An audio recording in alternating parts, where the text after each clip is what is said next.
Hey everyone, that's Nick Johnston. That's me, man. That's crazy. That was a lot of fun. Thank you very much for joining me here. My pleasure. I hate to be the guy that's alarming you, but does that card say it's almost full? No, it's just red and blinking. That doesn't mean anything bad. So it's like this, it's like this. Doesn't mean I'm just crazy, makes you feel it relaxed, just means my eyes are heavy, yeah.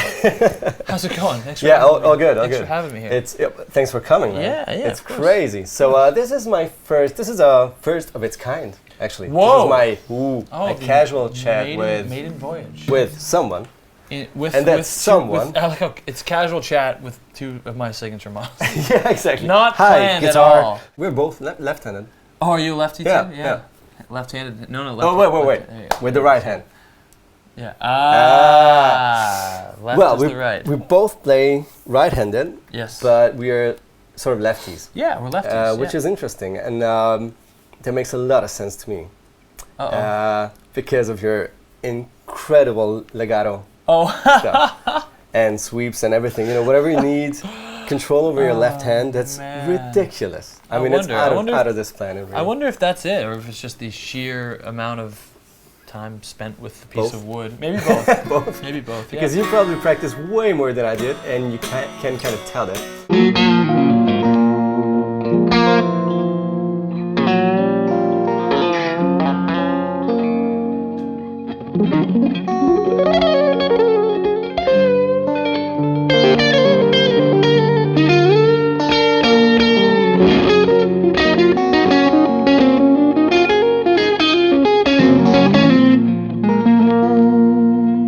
A lot of the left-hand stuff just made more sense to me too, from like the geographical sense of the neck, like the architecture of the neck. I would look at it in terms of like a lot of arpeggio shapes, and whereas this, the alternate picking or the economy picking thing, where it's like that just not even from a mechanics standpoint, but just mentally, it just never clicked. Like really, so you don't use it. What's that? You don't use this, right? I don't use any economy picking. Okay, no, I don't do any of that that stuff. I also struggled always. Yeah, it just never clicked. Yeah. A lot of the left-hand stuff, it just, like I feel, I just feel like this hand was, I mean, even the stretches like this, bigger stretches, never really seemed too difficult. Like this chord. Downhill. Yeah, it never seemed too difficult. Wait. It's a 9, right? My God, how do you stretch your? Like this. There you go. Okay. Yeah. Wait. It might take like 10 minutes, but I'll be there. Yeah. Or you can do this one too. Try this one.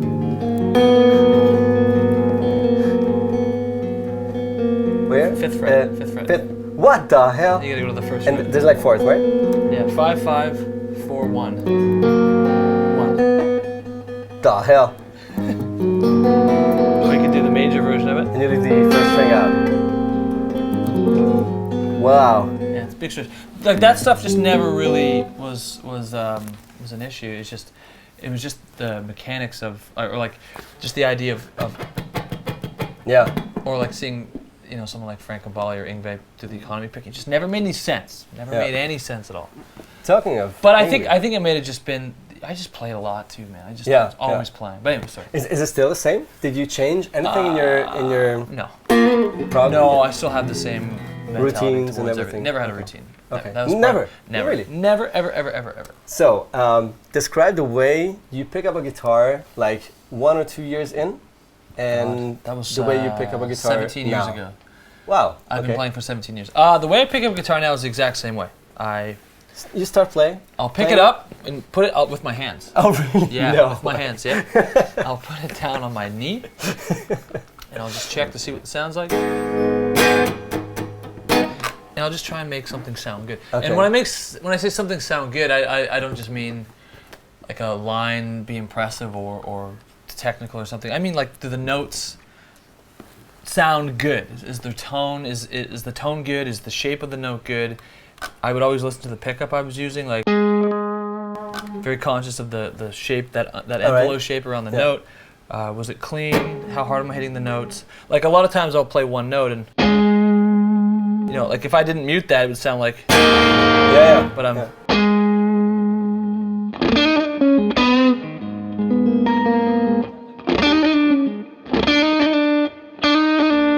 doing that, right?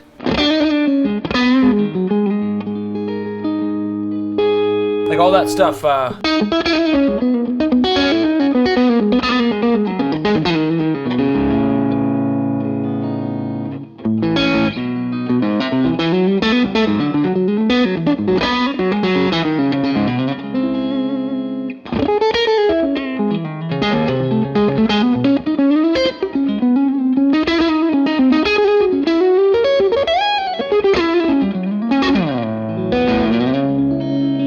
I was thinking very much about every single note and am I getting the right attack on it? Like you can hear even if I did something similar, like a different key. You know, I'll play harder than softer.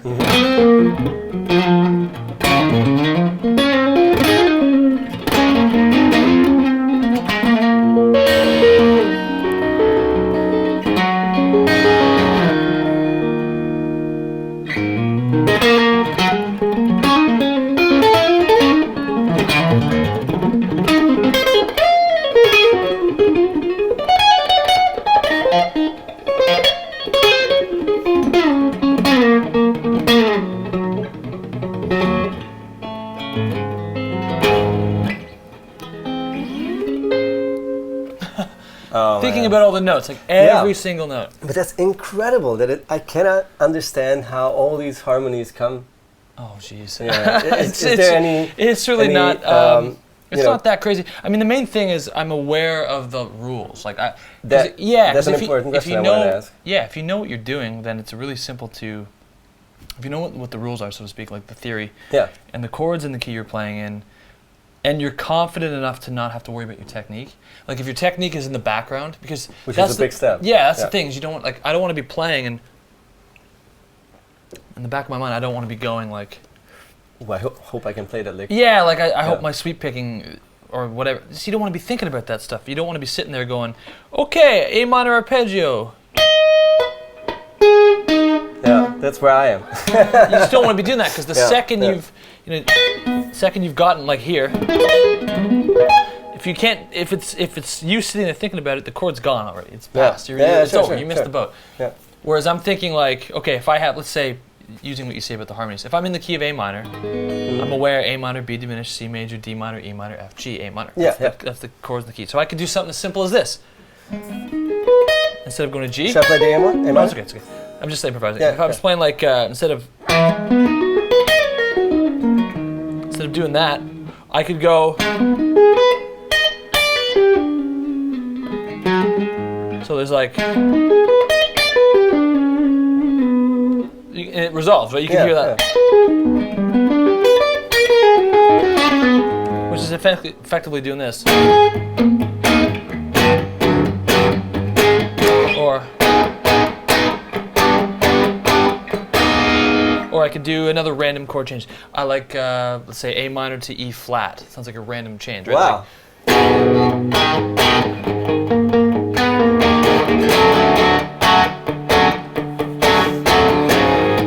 Play that for me.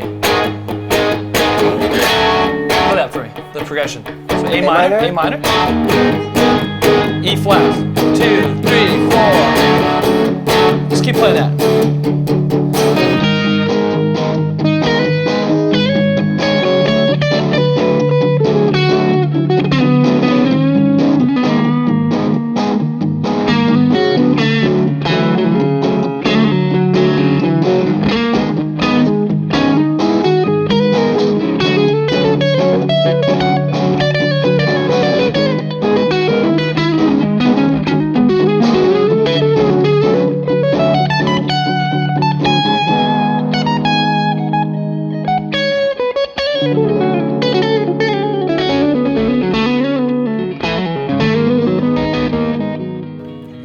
It's really not that different. There's a lot of notes that are common. I'm just thinking, if these are the rules, if this is in key, then everything else is out of key. And if I can, then I can mess with that. And Sure.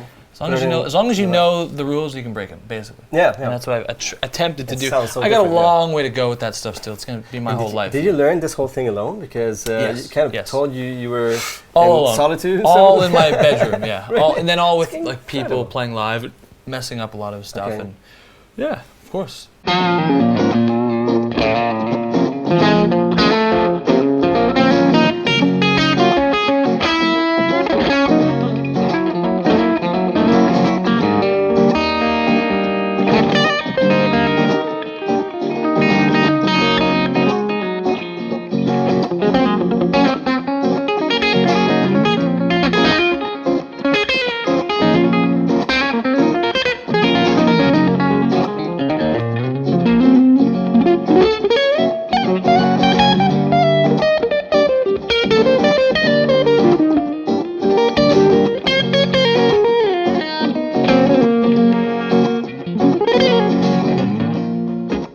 Well, the tricky thing about being on my level as an artist, where I'm not really, I'm doing very small stuff, like very small level things, and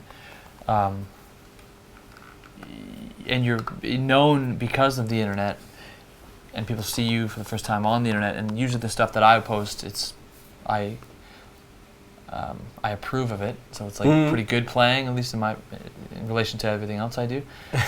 Is when you go and see me live, typically if it's a clinic tour or on a band or with a band or something, I don't really have any time to play guitar that day, so I'm thrust into a situation where I have to just sink or swim. It's like, okay, let's just do this. We're gonna make it happen, and that's also become a huge. That's made me shift as a player a lot too, because I've been doing for like the past 4 years, pretty much non-stop traveling and playing, and it's in environments like, for example, last night I played in Nuremberg in this room where it was super small, not much bigger than this room, honestly. Okay. And there was people 2 feet in front of me sitting there watching, and and it was the whole night like that, and I had just gotten off a plane. We flew from Athens, and we landed at Frankfurt, and we drove to Nuremberg in a packed car. Oh. Yeah, crazy. It's like 3 hours. Yeah, so it was a 3 or 4 hour flight, delayed, and then a 3 hour drive. And I hadn't played guitar. And it's just you're. And what happens is you fall back on, or you rely on your experience, and you just be yourself. Yeah. You don't try to. What this guy would do, or that player would do. You just do what you do. Yeah. And over time, you do that stuff enough. You figure out what's important to you as a player, as a performer, what you need, and what you need to feel comfortable, and what you need to play to feel comfortable. And that stuff starts to change naturally. And it's no longer about licks. It's no longer about a specific tone. It's more so about reaction. Yeah. It's like, how do you react to every situation?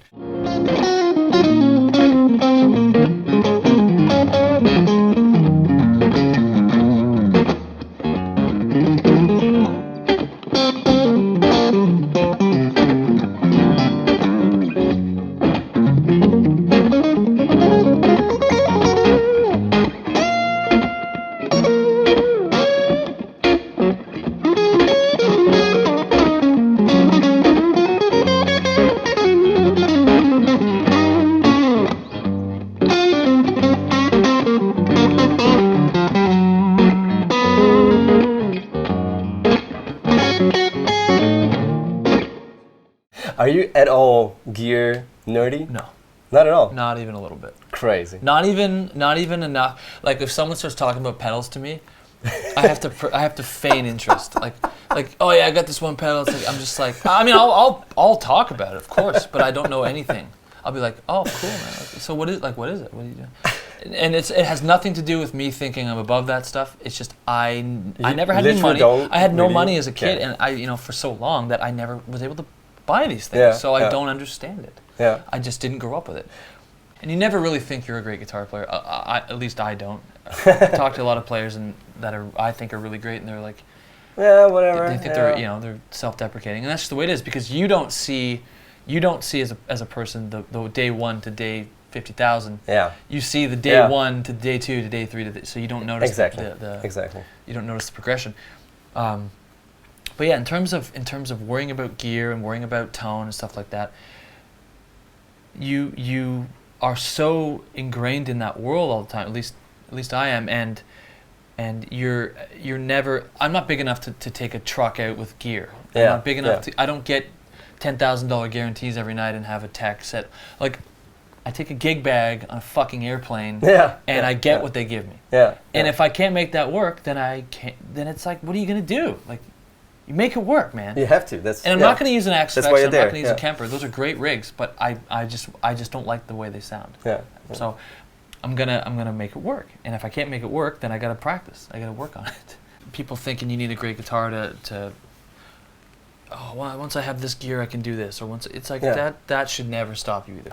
I'm at a point now where I get every year I get a new whatever this is worth, 3,000 euro guitar with my name on it because Schecter's fantastic and they want to keep building this relationship. But I mean,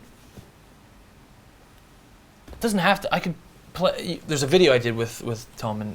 I was playing my cheaper version. Literally a quarter of the price. Feels just the same. It sounds the same. It's really gonna just come down to your experience. And just it's gonna come down to have you practiced? Have you put the time in? No one wants to put the time in anymore. No one wants to put those. I did a little thing. I heard the 10,000 hour rule a little while ago. Someone said, "Hey, we did 10,000 hours." What? Like if you practice something for 10,000 hours, you become a master at it. What? Okay. I don't know if you've heard that before. Wow. It's like a pretty famous kind of concept. Yeah. I did the math. A friend of mine, another guitar player, and I was at like 38,000 hours. Really? Stupid, yeah. And it's like, I have not mastered the instrument. Let me tell you, there's no mastery going on in my hands. It's no. You're far ahead. I don't know. That's for sure. I don't know. But just put the time in. Let's talk about that for a second. Sure. What do you think is your biggest strength? Biggest strength? Playing wise. Biggest strength playing wise, I think it's when I'm playing with people. Freedom?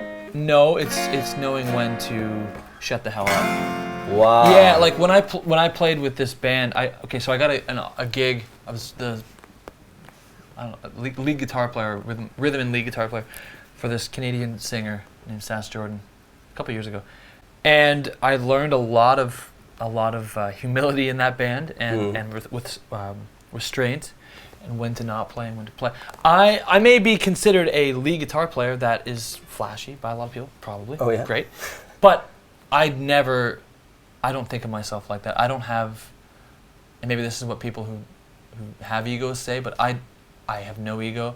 If you said to me, Nick, you can't perform anymore, you're just gonna write music, I'd be like, okay, that's fine. Okay. I don't need adulation, I don't need any of that bullshit. Okay. So when I'm playing with a band, it's like, just gonna play rhythm. I'll just play rhythm. I don't know. So my biggest strength, I guess, is knowing when to not play, not with an ensemble, not overplaying.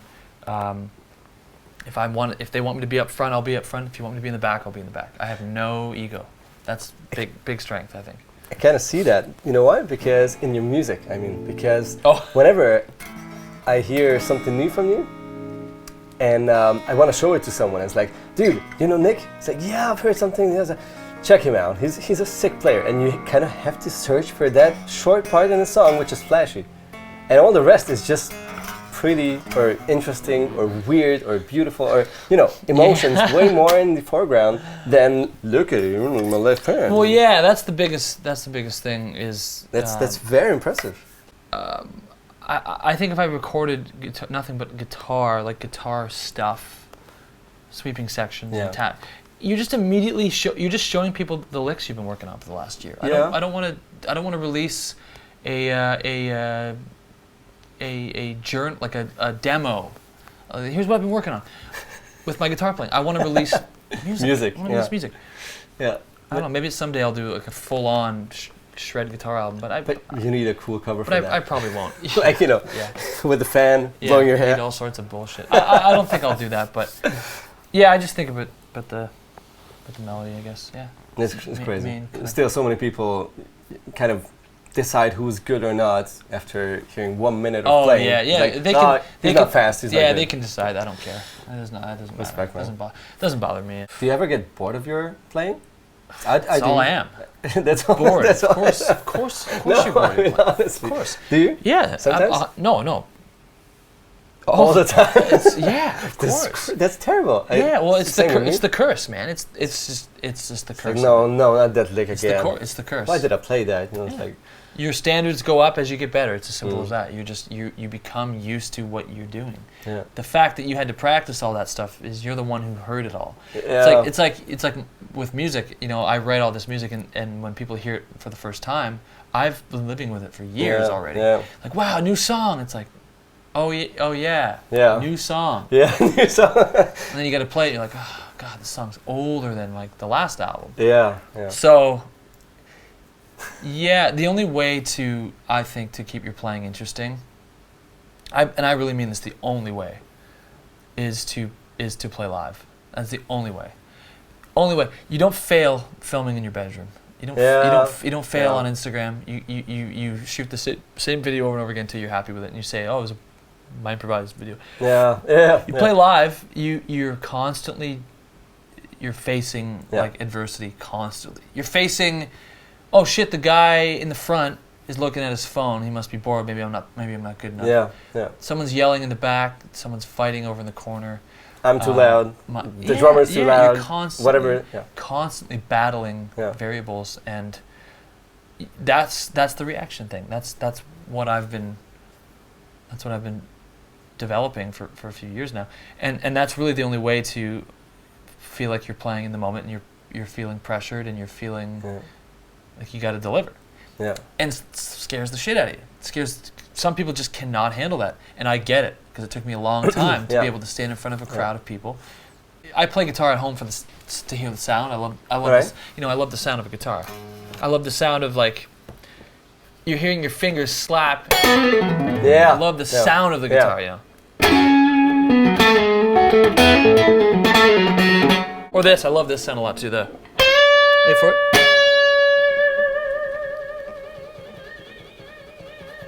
Hearing the string rub against the metal. I just love the sound of the guitar. Yeah. It's a very, very cool instrument. But if I start thinking about what I'm playing and I'm worried about, then I get very much in my own head, like, oh yeah, I'm playing this again. I don't want to do that anymore. Then I go and play live, and all of a sudden, the day after, I'm like, oh shit, I'm doing some new stuff. All right, guys, thank you very much for watching. Subscribe and do the thing. Hit the thing. Yeah, the thing. Yeah. Listen to Nick. Cheers, guys. Thanks man. Thanks.